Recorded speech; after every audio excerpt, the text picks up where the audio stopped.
Hi friends, good morning to everybody.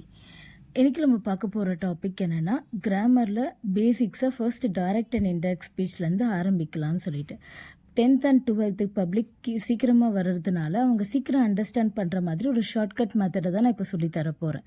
இது ஒரு shortcut மெத்தடை ஞாபகம் வச்சுக்கிட்டிங்கன்னா போதும், ஈஸியாக கிராமர் பாட்டை நம்ம ஸ்கோர் பண்ணிடலாம். ஃபர்ஸ்ட்டு வந்து டைரக்ட்னா என்னதுன்னா, 2 person talking to each other. டைரக்டாக 2 பேர் பேசுகிறத டைரக்ட் ஸ்பீச்சுன்னு சொல்லுவாங்க. தேர்ட் பர்சன் மூலியமாக சொல்கிறது இன்டைரக்ட் ஸ்பீச்சுன்னு சொல்லுவாங்க. மொத்தம் 4 type of direct and indirect type of questions வரும். ஃபர்ஸ்ட்டு நார்மல் டைப்பு, செகண்ட் வந்து கொஷின் டைப்பு, தேர்ட் வந்து இம்ப்ரவேட்டிவ் டைப்பு, ஃபோர்த் வந்து எக்ஸ்க்ளமேட்டிவ் டைப். இந்த 4 தாண்டி வேறு எதுவுமே அவுட் ஆஃப் கேட்கவே முடியாது.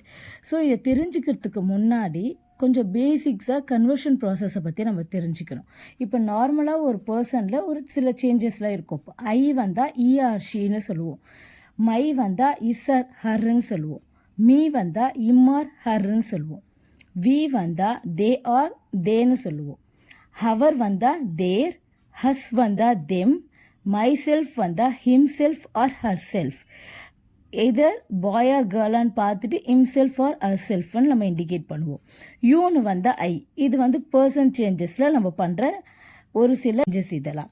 நெக்ஸ்ட்டு ப்ரெசன்ட் டு பாஸ்ட் டென்ஸில் பண்ணுறப்ப என்னென்ன பண்ணுவோம்னா, him or his or her வந்தால் வாஸ் ஆர் வேர் கன்வெர்ட் பண்ணுவோம். ஹேவ் ஆர் ஹேஸ் வந்தால் ஹேட் பண்ணுவோம்.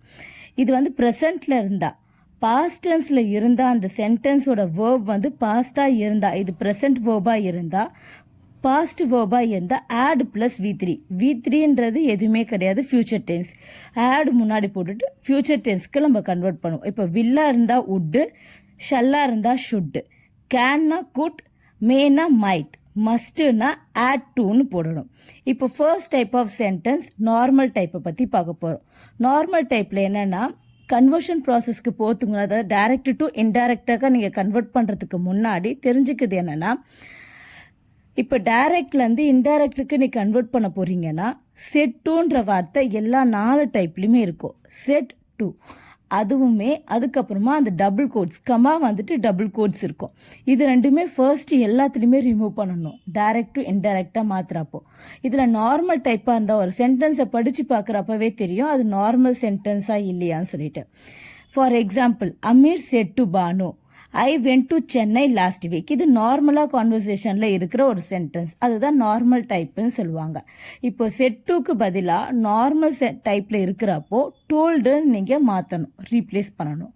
அதே மாதிரி இந்த டபுள் கோட்ஸை ரிமூவ் பண்ணுறீங்க, கமா அண்ட் டபுள் கோட்ஸை ரிமூவ் பண்ணுறீங்க. கன்ஜெக்ஷன் வார்த்தை is none other than that. தட்டுன்ற ஒரு கன்ஜெக்ஷன் வார்த்தையை யூஸ் பண்ணுவோம். இப்போ சென்டென்ஸை நம்ம மாற்ற போகிறோம். Amir told to Banu that. ஐக்கு பதிலாக பர்சனில் என்ன சேஞ்ச் பண்ணணும்னு சொன்ன, ஐக்கு பதிலாக he or she. Amir said to Banu, Amir தான் சொல்கிறாரு, அப்போ அது பாயோட நேம். ஸோ இ வென்ட்டுன்றத ஃபியூச்சர் டென்ஸுக்கு மாற்றணும். வென்ட்டுன்றது ப்ரெசன்ட் டென்ஸாக பாஸ்ட் டென்ஸான்னு பார்க்கணும். அது பாஸ்ட் டென்ஸு அதை ஃபியூச்சர் டென்ஸுக்கு கன்வெர்ட் பண்ணுறப்போ ஆட் கான்னு போடணும். இது வந்து ப்ரெசன்ட் டென்ஸாக இருந்தால் ஸ்ட்ரெயிட்டாக கன்வர்ஷன் ப்ராசஸ் நடக்கும். இது பாஸ்ட் டென்ஸில் இருக்கிறதுனால had plus verb 3, had plus future tense. அப்போ ஆட் கான். வென்ட்டோட ஃபியூச்சர் என்னது, gone. To Chennai last week என்ன பண்ணுவோம், த வீக் பிஃபோர். அவ்வளவுதான். இதுதான் normal type of questions. Now we move on to the second topic, question type. question typeல as usual நான் சொன்ன மாதிரி செட் டு ரிமூவ் பண்ணணும். அதுக்கப்புறம் கமா டபுள் கோட்ஸ், இதில் கொஷின் மார்க் இருக்கும், கொஷின் மார்க்கை ரிமூவ் பண்ணணும். இதை ஃபர்ஸ்ட் ப்ரொசீஜர் நம்ம யூஸ் பண்ணுவோம். கொஷின் டைப்பாக இருந்தால் செட் டூக்கு பதிலாக ஆஸ்க்குன்ற வார்த்தையை யூஸ் பண்ணுவோம். ஏன்னா கொஷின் கேட்குறோம், கேள்வி கேட்குறப்போ அது ஆஸ்க்டுன்ற மாதிரி தான் வரணும். கொஷினில் 2 டைப் இருக்குது, ஒன்று WH டைப் இருக்குது, ஒன்று SR நோ டைப் இருக்குது. WH டைப்பாக இருந்தால் இதை ரிமூவ் பண்ணுறதுக்கு எந்த கன்ஜெக்ஷன் வேர்டும் நம்ம இன்சர்ட் பண்ண மாட்டோம்.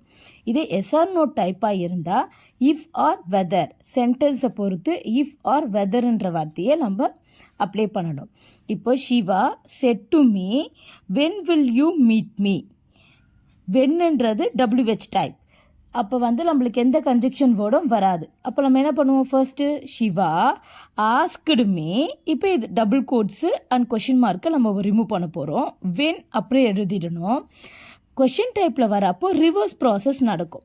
வில் யூக்கு பதிலாக நம்ம ரிவர்ஸில் கன்வெர்ட் பண்ணுறப்போ ரிவர்ஸில் போடுவோம். யூக்கு பதிலாக ஐ, வில்லுக்கு பதிலாக உட். ஐ வுட் மீட், மீக்கு பதிலாக him. I would meet him. அவ்வளோதான், முடிஞ்சிருச்சு. இதே சப்போஸ் எஸ்ஆர் நோ டைப்பாக இருந்தால், Vidya asked to Kanya, would you like to come to the party with us tomorrow. வுட்டுன்றது yes or no type, WH type வரல. So Vidya asked Kanya, would யூவை ரிவர்ஸாக மாற்றினா யூக்கு பதிலாக ஃபஸ்ட்டு கன்ஜெக்ஷன் வேர்ட் இஃப், யூக்கு பதிலாக ஷீ, உட்டுக்கு பதிலாக ஃப்யூச்சர் டென்ஸு, ஆல்ரெடி உட்டு தான் ஃப்யூச்சர் டென்ஸு. ஸோ உட்டு அப்படியே போடணும். Like to comers to the party, இதை நம்ம கன்வெர்ட் பண்ணாதனால அஸ்ஸை நம்ம மாற்றணும். அப்போ வித் அஸ்ஸுக்கு பதிலாக தெம் டுமாரோ. இது second type. Now the third topic is imperative type. அப்போ என்ன பண்ணணும்னா, செட் டூக்கு பதிலாக ரெக்வஸ்டட் ஆர் ஆர்டர்ட், இது வந்து ரெக்வஸ்ட் பண்ணுற மாதிரி ஆர்டர் பண்ணுற மாதிரி சென்டென்ஸை தான் நம்ம இம்ப்ரிவேட்டிவ் டைப்புன்னு சொல்லுவோம். செட் டூக்கு பதிலாக ரெக்வஸ்டட் ஆர் ஆர்டர்ட். இப்போ இந்த டபுள் கோட்ஸையும் கம்மாவையும் நம்ம ரிமூவ் பண்ணணும்னா கன்ஜெக்ஷன் வேர்டு என்ன யூஸ் பண்ணணும், டூன்ற கன்ஜெக்ஷன் வேர்டை யூஸ் பண்ணணும். சப்போஸ் நம்மளுக்கு ரெக்வஸ்டட் இல்லைன்னா ஆர்டர் டைப்பில் சென்டென்ஸு டூ நாட்டுன்ற வார்த்தை வந்தால், டோன்ட்டுன்றது நாட் டூன்றதை யூஸ் பண்ணுவோம் நம்ம கன்ஜெக்ஷனாக. இப்போ சென்டென்ஸ்குள்ளே போகலாம். ஐ set to my assistant get me your certificate. I set டுக்கு பதிலாக ரெக்வஸ்டடாக ஆர்டர்டான்னு பார்ப்போம். கெட் மீ யுவர் சர்டிஃபிகேட், உன்னோட சர்டிஃபிகேட்டை வாங்கிட்டு வாப்போ ஆர்டர் பண்ணுறாங்க. அப்போ ஆர்டர்ட் மை அசிஸ்டண்ட், கெட்டுக்கு பதிலாக இந்த இடத்துல கம்மா டபுள் கோட்ஸை ரிமூவ் பண்ணனா கன்ஜெக்ஷன் வேர்டு யூஸ் பண்ணணும். டூன்ற கன்ஜெக்ஷன் வேர்டு யூஸ் பண்ணுவோம். டு கெட் மீ யுவருக்கு பதிலாக இஸ் சர்டிஃபிகேட்.